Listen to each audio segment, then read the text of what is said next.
Há 100 anos aconteceu a mesma coisa e nós não aprendemos a lição. Um povo que não conhece sua história está fadado a repeti-la. O que estamos vivendo atualmente já foi vivido há 100 anos.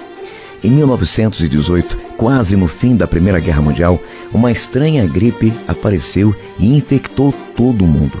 No início, os governos não deram a devida importância.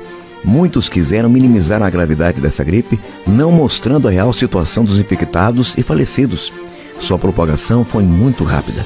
Em menos de um mês, o mundo havia se infectado por esse vírus. Há 100 anos, a gripe espanhola devastou o mundo, mas lamentavelmente, pelo jeito, não aprendemos lição alguma. Você acredita que até hoje não se sabe de fato a origem dessa gripe? A origem da gripe espanhola ainda permanece um mistério. Existem duas teorias que sugerem que ela pode ter surgido na China ou nos Estados Unidos, mas não há provas que possam confirmar em qual dos dois lugares ela tenha de fato aparecido pela primeira vez. O que se sabe é que provavelmente a gripe espanhola foi uma mutação do vírus influenza, que passou de aves para os seres humanos. Além disso, sabemos que os primeiros casos que se tem conhecimento aconteceram nos Estados Unidos e também na China. Se a gripe espanhola surgiu ou nos Estados Unidos ou na China, por que a chamamos de gripe espanhola?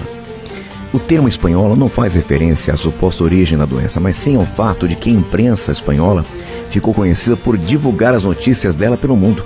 A explicação para isso tem relação direta com a Primeira Guerra Mundial. A gripe espanhola afetou todos os continentes do mundo e teve um impacto muito grande nos países que lutavam na Primeira Guerra Mundial.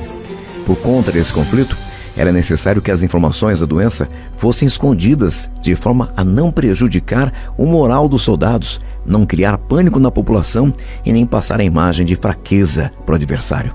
Assim, as notícias dessa gripe letal eram censuradas em grande parte dos países europeus. A Espanha, no entanto, não participava da guerra e sua imprensa tinha liberdade para falar da doença.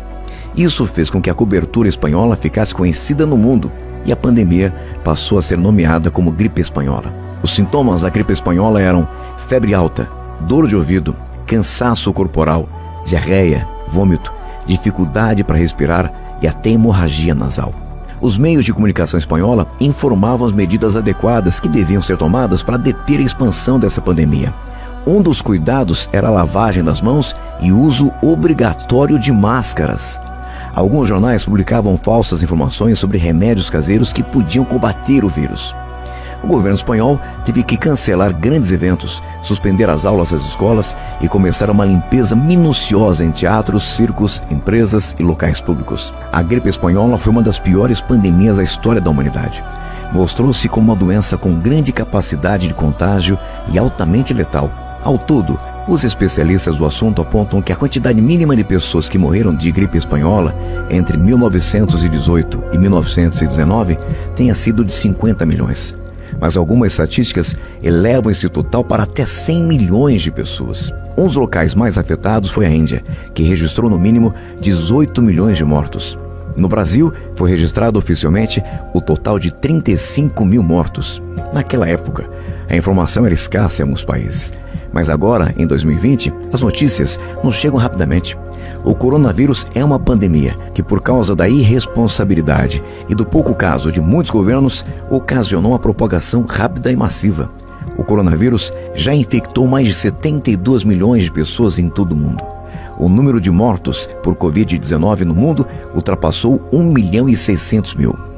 Apesar do anúncio de vacinas prestes a serem liberadas e distribuídas, a vacinação em massa é um processo lento e demorado. A pandemia do novo coronavírus no Brasil ainda não dá sinais de que está próxima de terminar. E o que vemos são pessoas alheias ao avanço do contágio em boa parte do país. Sobretudo, jovens, que estão desafiando as limitações impostas ao funcionamento de bares e outros estabelecimentos, além de se aglomerarem em festas clandestinas. E com a aproximação das festas de fim de ano, a preocupação aumenta. Sabemos que no Natal e no Réveillon as pessoas gostam de confraternizar. E o que precisamos é continuar conscientes, atentos e mantendo as medidas preventivas, para tentar, dessa forma, diminuir os riscos e minimizar as chances de transmissão. O coronavírus continua se espalhando e a manutenção dos cuidados é um fator decisivo para evitar um aumento no ritmo de transmissão e de mortes.